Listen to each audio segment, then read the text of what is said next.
Hello दोस्तों, अनंत चतुर्दशी के दिन क्या क्या पूजा सामग्री लगती है इस वीडियो में मैं जानकारी देने वाली हूँ। आप अंत तक मेरा वीडियो देखते रहिए ताकि आपको इन्फॉर्मेशन पूरी मिल सके। तो चलिए शुरू करते हैं। अब वो एक पाटा, जो स्वच्छ पाटा चाहिए विष्णु भगवान की प्रतिमा रखने के लिए, और एक कपड़ा, वो आप पीला भी ले सकते हैं और लाल भी ले सकते हैं। और कपड़ा को हमेशा विसर्जन में डाल दीजिए आप पूजा के बाद। कभी भी कोई भी पूजा में आप कपड़ा को धोकर फिर दोबारा कोई पूजा में यूज़ मत करिए, ये कभी भी मत करिए। तो इस प्रकार की छोटी छोटी बातों की जानकारी मैं हर वीडियो में देती रहती हूँ, धार्मिक बातें। तो आप मेरा चैनल को यदि सब्सक्राइब नहीं किए हैं तो आप सब्सक्राइब कर लीजिए, तो क्योंकि ये जो छोटी छोटी टिप्स आपको मेरे हर वीडियो में मिलती रहेगी। तो चलिए शुरू करते हैं कि सामग्री क्या क्या लगती है। तो देखिए, शुद्ध जल, आप नहा धोकर जल, शुद्ध जल उन भगवान को स्नान कराने के लिए। और उसके बाद फूल लगती है, फूल माला, ये सब पहले दिन आप तैयारी कर सकते हैं या फिर ऑर्डर कर सकते हैं। जो है रोली, मोली या कलावा, चंदन और चावल लगती है, अक्षत। चावल हमेशा कलश के नीचे भी आप दें, दीवा के नीचे भी दें, यानी दीपक के नीचे दें। कभी भी ज़मीन में दीपक और जो कलश को नीचे नहीं रखना चाहिए। आपको यदि रखते हैं ज़मीन में तो थोड़ा सा चावल दे के रखें। आप पंडित से भी पूछ सकते हैं।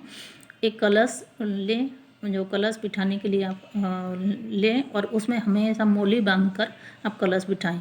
सतिया उसमें करें या ना करें, पर मोली बांधना बहुत ज़रूरी होता है। उसमें आप हल्दी, गांठ और सिक्का डाल सकते हैं, नहीं भी डालने से चलेगा, पर ऊपर तक पानी भरें, थोड़ा सा कम ऊपर तक पानी भर के उसमें नारियल एक बिठाने के लिए, और आम पत्ता एक डाली, या फिर 7 आम पत्ता या 5 आम पत्ता ले सकते हैं। और अनंत डोरा पहले से बना कर रख लीजिए, या रेडीमेड ले लीजिए, या फिर उसी समय बनाएं। तो अनंत डोरा का आज के दिन पूजा होती है, क्योंकि वो पूजा के बाद वो बांधी जाती है। और धूप दीप चाहे आप 108 दीपक का करें, चाहे 7 का करें, चाहे कैसे भी करें, आप एक दीपक उनको आरती के लिए ज़रूरी होता है।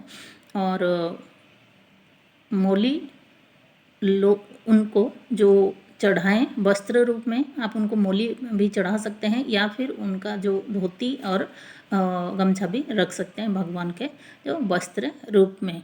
और जनेऊ उनका ज़रूर चढ़ाएं। भोग में आप पंचामृत ज़रूर रखें, पंचामृत को छोड़ नहीं सकते हैं, ये ज़रूरी है। उसके बाद आप कुछ मिठाई चाहे आप मंगा सकते हैं, चाहे घर में बनाएं, कैसे भी करके आप रखें। और वो जो मिठाई का भोग में आप लौंग, इलायची, एक पान और दक्षिणा, ये होना ज़रूरी है। जैसे नैवेद्य हम चढ़ाते हैं कोई भी भगवान को, नैवेद्य सिर्फ और सिर्फ जो मिठाई का भोग नहीं लगाना चाहिए, उसके साथ लौंग, इलायची, कुछ दक्षिणा और पान का भोग, इस तरह आप नैवेद्य चढ़ाएं तो ज़्यादा फलदायी होता है। पर ऐसा हमेशा नहीं हो पाता है, तो आप मिठाई का भोग भी लगा सकते हैं। पर आप देखे होंगे बड़े बड़े जो पूजा होती उसमें नैवेद्य के रूप में लौंग, इलायची, पान, सुपारी, सारी चीज़ों एकत्रित करके मिठाई के साथ और दक्षिणा दी जाती है। तो इस तरह से आप कर सकते हैं। तो इस तरह आप पूजा सामग्री इकट्ठा करके पूजा करिए। अपना प्रोसेस यदि नहीं जानते हैं, प्रोसेस मैं बता दूंगी कि किसके बाद कैसे पूजा करना चाहिए। ये थी कुछ जानकारी आपके लिए।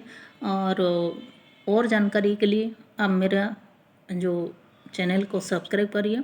और एक बात मैं भूल गई थी बोलना, कि उनको तुलसी आज ज़रूर से चढ़ाएं, तुलसी माला बनाकर या फिर ऑर्डर करके रख लीजिए। उनके प्रसाद भोग में भी आप तुलसी डालें और उनको तुलसी माला पहना सकते हैं। और विनायक जी का या गणेश जी को आप बिठाएं तो अच्छी बात है, नहीं बिठाएंगे तो भी चलेगा। कोई कहते हैं कि विनायक जी, गणेश जी की पूजा बहुत ज़रूरी होता है, पर ऐसा नहीं है। गणेश जी को ध्यान करके आप कोई भी पूजा शुरू कर सकते हैं।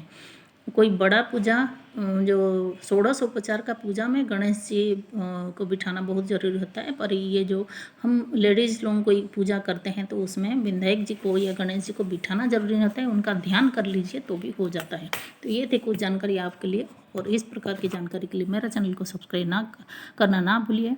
तो चलिए एक नई जानकारी के साथ मिलते हैं। धन्यवाद।